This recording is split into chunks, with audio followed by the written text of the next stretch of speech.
Саламатсызбы урматтуу теле көрүүчүлөр, эфирде объектив көрсөтүүсүнүн кезектеги чыгарылышы. Биз бүгүн жаңы салык кодекси жөнүндө сөз кылалы деп турабыз. Программаны мен Бакытбек Болсунов алып барам. Ал эми биздин суроолорубузга мамлекеттик салык кызматынын салык төлөөчүлөр менен иштөө бөлүмүнүн башчысы Ажыбаев Майрамбек Рысмендеевич жооп берет. Саламатсызбы? Саламатсызбы. Рысмендеевич, студиябызга кош келипсиз. Рахмат. 18 январда президент Садыр Жапаров ушул жаңы салык кодексине кол койду. Анда жанагы көмүскө экономиканы ачыкка чыгарыш үчүн кассалык көзөмөл аппараттарын орнотууну негиз кылды. Деги эле ушул жаатта бүгүнкү күндө кандай иштери жүргүзүлүп атат, түшүндүрүү иштери кандай жүрүп атат? Айталы дегенибиз, бир нече күн мурун президент өзү дагы Борбордогу эң негизги деген эки чоң базарга барып ошо түшүндүрүү аракетин жүргүзгөнгө аракет кылды. Деги эле ушул жаатта кандай иштер жүрүп атат салык кызматы тарабынан? Чоң рахмат, урматтуу теле көрүүчүлөр, урматтуу угуучулар. Эми өзүңүздөр айткандай, туура бул 2022 жылдын 1 январынан баштап жаңы салык кодекси иштей баштады. Бул эми мезгилдин талабы болуп калды да. Мурунку кодекс 2009 жылы 1 январда ишке кирген. Ошондон бери мына убакыт өттү, заман өзгөрдү. Андан бери мына 12 жылдын жүзү болуп кеттир. Анан эми азыр өзүңүздөр көрүп, дүйнө жүзүндө негизи көп өзгөрүүлөр болуп атпайбы? Биздин жашообузда көп өзгөрүү болуп атат. Ошо мезгилдин талабы боюнча салык кодекси көп нерселерге баягы мүчүлүштүктөр пайда болуп калды. Көп нерселерге туура жооп бере албай калды, так жооп бере албай калды. Ошондуктан жанагы ишкерлердин сунушу менен, эксперттердин сунушу менен көп жолдо ушу круглый столдо сунуштар кирип, жаңы салык кодексин жазып чыгуу суроолор туулду. Ошонун негизинде өлкө башчысынын тапшырмасынын негизинде экспорттук топтор иштеп, жаңы кодексин жазып, бизнес чөйрөсү менен жана биздин өзүбүздүн жашоочулар менен, ишкерлер менен талкуулап, ошонун негизинде жаңы налоговый кодекс жаралды да. Мына ошол 10 жылдын ичинде билинбей эле ушу эски салык кодексине где-то бир 130тан ашык өзгөрүүлөр киргизилди да. Ошого карабастан бүгүнкү күндүн талабына толук жооп бере алган жок. Ошондуктан 18 январда президент кол коюп берди. Ошонун негизинде биз азыр иштеп атабыз. Эми убакыт кичине кыскараак болуп калды окшойт, себеби жогорку кеңеште өзүңүз билесиз, декабрь айынын аяккы күндөрүндө кабыл алып беришти. Анан кийин ушу анын ортосунда 10 күн эс алып калдык. Убакыт аябагандай, салык кызматы үчүн аябагандай жетишсиз болду да. Ошондуктан жанагы кээ бир салык төлөөчүлөр түшүнбөстүктөн баягы туура эмес, баягы багытта болгон ошол болуп калды болуш керек. Эми мындай карап отурсак, жаңы салык кодекси основной эки направленияда багыт алды. Көп нерсесин алып таштоого туура келди, себеби азыркы аябагында жеңилдиктер берилди. Биринчи направлениясы бул жалпы салык режим деп айтылат. Бул жерде пайда салыгы, киреше салыгы, кошумча салыгы камтылган. Бул жерде жанагындай порог жок да. 1 сомдон миллиардка чейин ишкердик жүргүзсө дагы кааласа каттоого тура берсе болот. Ошондой ишкердик негизде төлөйт. Булар салыкты мурункудай эле төлөшөт. Мурункудай эле төлөйт. Пайда салыгын, сатуудан алынуучу салык, киреше салыгын, кошумча салыгын төлөй беришет да. Экинчиси бул орто жана чакан бизнестерге ылайыкташкан. Бул атайын салык режимдери да. Атайын салык режимдери бирдиктүү салык төлөөнүн негизинде пайда болгон. Бул жерде бирдиктүү салык негизинде жөнөкөйтүлгөн системада бул жерде эркин экономикалык аймактагы зонадагы каттоодо өткөн чарбаларга тиешеси бар. Андан сырткары жанагы жогорку технологиялык парк салык режими деп алда кирди, майнинг салык режими деп бул кирип атат. Электрондук коммерция чөйрөсүндө мындай понятие жок эле да бизде. Мурун бизде ала калганда эле основной базабыз ушу контрольный кассовый аппарат менен иштегендер, электрондук счет фактуралар менен иштегендер, тиги таможнядан массивин ала калчубуз. ЕСтен өткөн мамлекеттердин ортосунда байланыштарды эле ошол менен эле биз көпчүлүгү ошол менен отслеживать этип, ошол менен салык базасын карап калганбыз да. А вот электронный торговля менен интернет тармагында соода кылгандардын көмүшкөдө калып калганда ошол дагы азыр биздин салык кодексине камтылды. Ошолордун салыкты кантип аласыздар, мисалы онлайн соода жүргүзгөндөргө? Азыр ошо бизде эми бул жерде азыр эми интернетти ачсаң же бир биздин өзүбүздүн источниктер менен карасаң, кайсы мекеме же болбосо кайсы ишкер канча көлөмдө каяка акча жүргүздү через интернет алып турса эле болот да. Ошол көп жумушту сактайт экен, анан атайындагы адистер керек болчу жумуш экен да, ошол жагы каралганбы? Ошондуктан бизде бул жаатта караш үчүн атайын ушу IT технология менен ошол биздин фискализация боюнча да атайын өзүнчө былтыр бир төраганын замын ачкан. Бизде дагы азыр кошумча дагы именно айтишниктерден турган чоң управление түзүлдү. Атайын ушулар боюнча иш алып барат да. То есть бизге салыкчыларга жардам бере турган, биздин программаны түзө турган, биздин сайттарды карап тура турган, бизди үйрөтө турган атайын чоң управление бар. Ошол электронный торговлядан ошо общий эмесинен товар жүгүртүүсүнөн 2% өлчөмдө киргизилди да. Бул дагы ушу азыркы замандын талабына жараша болуп калды.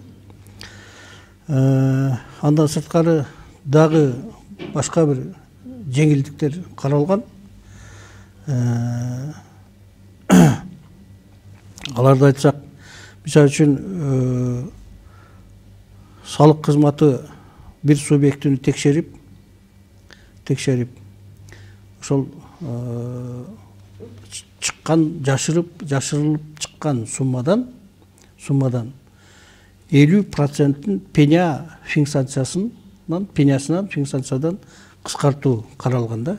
Если ошол текшерген учурда решенияны бергенден кийин ошол учурга салык төлөшүнүн карызы жок болсо, 15 күндүн ичинде жанагы салык кызматкер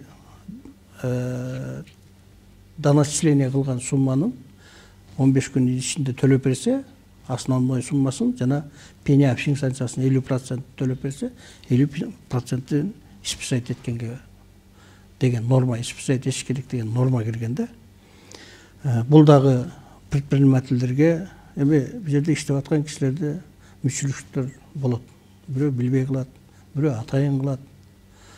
Ошондуктан ошондой нерселер көп болот да. Мисалы үчүн эми статистиканы алсак, былтыр 2021-жылга ошо биздин салык кызматы 54 миллиарддан ашык салык доначисление кылды да. Анан эми мен ойлойм, андай ситуация быйыл деле кайталанышы мүмкүн. Жылына негизинен жалпы салыктан канча акча түшөт? Кандай? 54 жылына канча акча түшөт салыктан? Былтыр гана салыктан. Былтыр мен бир салыгын айтпайын, мен былтыр биздин 2021-жылы салык кызматы 105 миллиарддан ашык салык чогултуп бердик. Берилген тапшырманы ашыгы менен аткарып бердик. Ошонун ичинде жанагы биздин доначисление кылган суммалар да отурат да. Жогоруда айтып кеткен 54 миллиард ошонун ошонун ичинде общий ошондой доначисление кылынган, но ошонун ичинен определенный проценты ошо эмеге түштү да. Борикил жаңы салык кодексинин кирип алкагында эксперттер менен атайын ушундай адистер менен сүйлөшүүлөр жүрүп, ошонун алкагында жаңы салык кодекси келди деп калбадыңызбы? Анан быйылкы божомол боюнча ушул салык көбөйгөнү турабы же ошол эле нерсени кармаганы турабы? Сумманы. Биздин 2022 жылы салык кызматынын тиги максаты 150 миллиарддан ашык чогултушубуз керек да. Былтыр 105 миллиард деп атпаймынбы? Значит, где-то биз 45 миллиард. 30-40% көбүрөөк чогултуш керек экен. 40-50% көбүрөөк чогултушубуз керек. Себеби дегенде азыр көп бул жеңилдиктер, көп жөнөкөйлүү түтүктөр болбодубу? Ошо менен бирге эле көп жоготуулар да болду да. Көп жоготуулар да болду. Себеби дегенде өзүңүздөр көрүп, мына 8 миллионго чейин эсли жалпы жүргүзгөн ишиңдин табар обороту ашпаса, бир да салык төлөбөй койду атат да. Эч кандай салык төлөбөйсүң дейт. Ушуну биз салык кызматы азыр биздин сайттарда да болуп атат. Сиздерде болуп мына тиги массалык маалымат каражаттарына дагы почти күнүгө барып мындай текшерүү жүргүзүү маалыматтарын берип атабыз. Андан сырткары райондордо өздөрүнчө семинар уюштуруп, ар бир район өзүнчө азыр ошондой жумуштар жүрүп атат. Азыр как раз декларациянын учуру келип калды. Ошондо да азыр элдер декларацияга карашы активный жумуш, салык төлөөчүлөр активный образ жизнь кылып атпайбы? Ошол учурда дагы биз как раз ошондо пайдаланып, көпчүлүгү ушу салык кызматына келип ушу маалымат алып атышат да. Анан эми баары эле бир күндө болуп кетпейт болуш керек. Мен ойлойм, акырындык менен бул биринчи кварталдын этегине чейин салык төлөөчүлөр менен бир миңне кирип калабыз да, Кудай буйрса. Азыркы учурда ушул ККМди колдонгон субъекттердин саны канчага жетип калды? Анан жанагындай аппараттарды алып келүү жолдору дагы бир аз көйгөйлүү маселе болуп атат эле. Алар тарабынан да иштер жүрүп атат. Туура айтасыз. Бул контрольный кассовый машина бул негизи бүгүн эле кире койгон жок. Бул убакка чейин да колдонгондор бар болчу да. Мен эс тартканы билем. Магазиндерде чоң кассовый аппараттар турчу да. Ошол жерде эми ал чоң кассовый аппараттар азыр мына чөнтөккө бата тургандай аппаратка айланды да. Бул да болсо, мен ойлойм, замандын жетишкендиги болуш керек. Бул кассовый аппарат мурун эле бар болчу.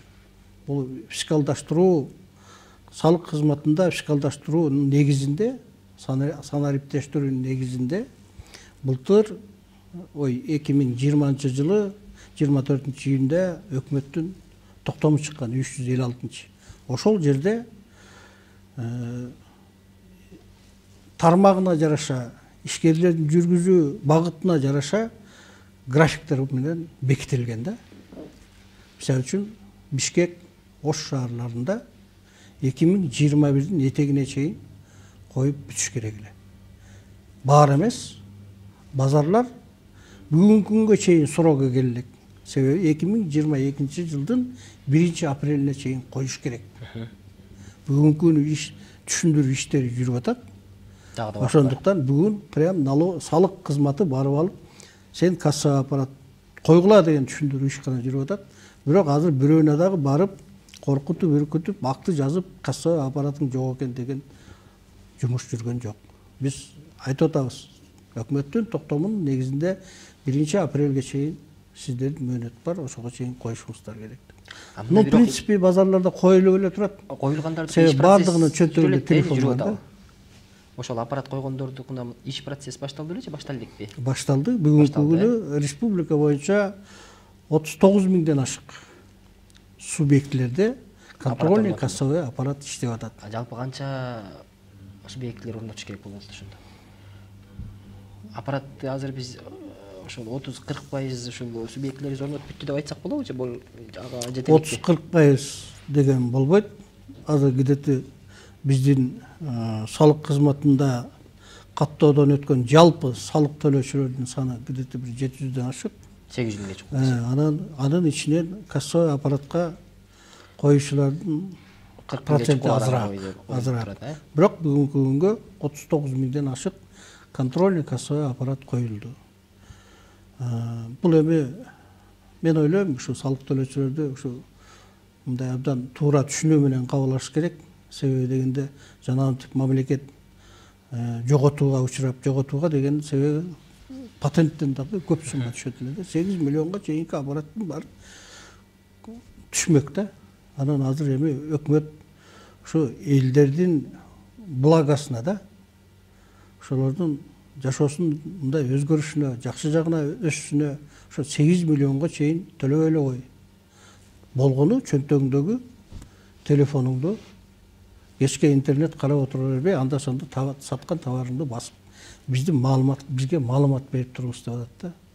Бул эми биз кичинекей бул салык кызматынын максаты бул ушу кичинекей жанагы 8 миллионго азыраак товар саткан адамдардан салык алалы деген максат жок. Мурун кандай эле? Мурун кичинекей камок, кичинекей күркөлөрдө газет сатабы, ошонун ичинде тамеки сатабы, же бир оюнчуктарды сатабы, баары бир мындай ай сайын бекитилген 1,5 миң сом болобу, 2 миң сом болобу, ошону төлөп турууга милдеттүү болчу да. Азыр аны караган жок. Эми турмуш ушундай да. 30 күнгө мисалы үчүн 1,5 миң ала турган болсо, азыр 15 күн жабылып калышы мүмкүн. Же болбосо 10 күн отпускага кетип калышы мүмкүн. Ошол учурда эч кандай кассовый аппарат урулбайт. Ошол учурда салык кызматтары келип алып эч кандай акты жазбайт. Анан мурун кандай эле? Мурун патентиңди алып койдуңбу, 20 күнгө отпускага билбей алып 20 күнгө отпускага кетип калсаң, ошол патентиң күйүп кетчү да. 1,5 миң сом иштебей эле күйүп кетчү. Азыр эми иштесең төлө, ошондо дагы 8 миллиондон ашса, ага чейин кааласаң төлөбөй эле кой деп атат да. Кааласаңыз сизге керек болсо, патент менен мурункудай төлөй бериңиз деп атат. Только при наличии ККМ, контрольный кассовой машины. Контрольный кассовой машинаңызды орнотуп кое бериңиз, иштей бериңиз деген сөз да. 8 миллиондон ашкан киши ошондо канча салык төлөп атат ошондо? Азыркы шарт менен. 8 миллиондон ашкан киши жанагы бирдиктүү салык режими деп атпаймынбы? Единый налог боюнча төлөп калат. Ал эми баягы өзүнүн жүргүзгөн тармагына жараша. Мисалы соода общепиттики башка, сооданыкы башка. Сооданыкы 6%ке чейин да. 4%, 6%. Мисалы 8,5 миллион болуп кетсе, ошо 8,5 миллиондун 8%ын мамлекетке төлөп берет, жылына. Бул общепиттерде 8%, калгандарында 6%, 4%, 2%га чейин бар да. Бул тармакка жараша, өндүрүштүн иштеген тиги тармагына жараша да. Если бул жерде накталай алсаң, мисалы үчүн 6% болушу мүмкүн. Если через банк өткөзсөң 4% да. Ушундай да айырмалары бар. Андан сырткары жанагы контракт деген бар болчу мурун. Основной общепиттер контракт менен иштейт эле. А жерде ошо 1 жылга контракт түзөсүң. Контрактта 2 миллиардка эми 2 миллионго түшкөн болсоң, сен иштейсиңби, иштебейсиңби? Сенде ошол күнү той болдубу, болбодубу айырмасы жок эле да. Сен бар бир айда 300 миң төлөй турган болсоң, сен ошону төлөп беришиң керек. Контракт деген ошондой да. Азыр андай эмес. Азыр, пожалуйста, кассовый аппаратын коюп кой. Мамлекетти алдаба, келген клиентке обязательно чек берип тур. Все, ошонуңа болгону 8% төлөйсүң. Азыр эми өткөндө ушу тамак аш тармактарынан көпчүлүгү ушу көбүрөөк болуп калды, андай мындай деп, мындай көбүрөөк наразылыктар пайда болуп кетпедиби? Анан эми азыр Минэкономика салык кызматы менен бирдикте ошону где-то бир 6%ге чейин түшүрүп беребиз деген ниетте болуп, өкмөткө бир сунуштар түшүп атат. Мен ойлойм, бияк жагында карап берүүгө биз даярбыз да. Жогоруда бир сөз айтып кеттиңиз. Аппаратты коюп кой, келген алуучуга ошо товарный чекти бер депчи. Ушул жерде дагы мисалы эң жөнөкөй эле бир нерсени алалы, кийим саткан жерде ала турган болсок, аякта соодагер менен ошо алуучунун ортосунда мындай жеке келишим түзүлүп, чеги жок эле, аппараты жок эле, бир жактан иш кылгандарды кантип көзөмөлдөйбүз эми?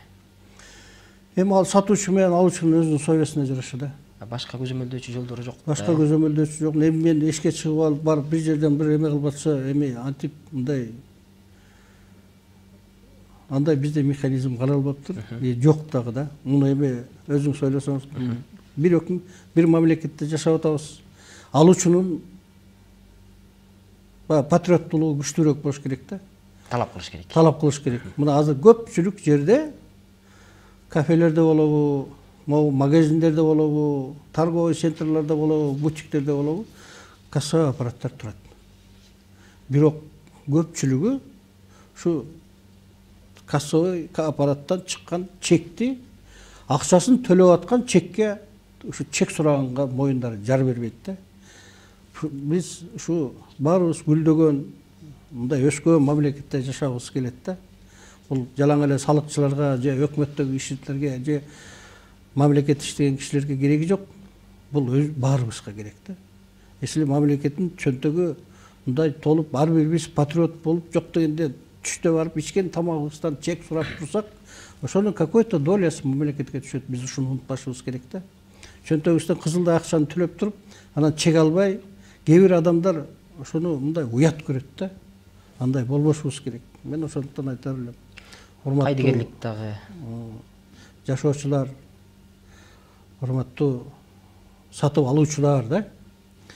Ошо акча төлөп атканда кассовый аппараттын чегин алып коюуга мен сиздерди чакырат элем, суранат элем, унутпаңыздар. Майрам ага, убактыбыз дагы соңуна чыгып баратат. Акыркы суроолордон болсун, ушун менен патент деген түшүнүк жок болобу же кээ бир нерселерде калып калабы? Милдеттүү түрдө патент деген түшүнүк жоголот. Ыктыярдуу түрдө патент бул бар. Муну бүгүнкү күнү эч ким ат менен кылган жок. Ыктыярдуу түрдө кимдер алса болот мисалы? Бул жерде ыктыярдуу түрдө трудовой деятельность деп коет.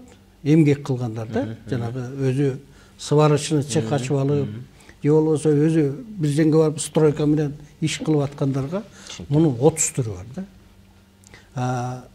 Жеке ишкерлердики 55 түрү бүгүнкү күндө патент менен бекитилген. Ошонун баары жокко чыкты. Ошонун баары калды бүгүнкү. Калды. Калды. Кассовый аппарат болгон күнү да бүгүн калды. Бүгүн бул жерде мисалы үчүн шаардын жайгашкан, центрда жайгашкандардын ставкасы өзүнчө. Четинде жайгашкандардыкы өзүнчө. Дордойдуку рядына жараша өзүнчө салыктары өлчөнгөн да. Ошого жараша бүгүнкү күнү патент эч кандай ат менен болгон жок. Патент менен иштей берсе, ар кимдин өзүнүн укугу. Только кассовый аппарат коюш керек. Если 8 миллиондон ашып баратса, патенттин действиясы токтойт. 8 миллиондон ашып барат. 8 миллионго чейин ашпай, жок патент төлөп иштейм десе, бул иштей берсе боло берет. Майрам ага, биздин чакыруубузду кабыл алып, жакшы бир маалымат бергениңиз үчүн сизге ыраазычылык билдиребиз.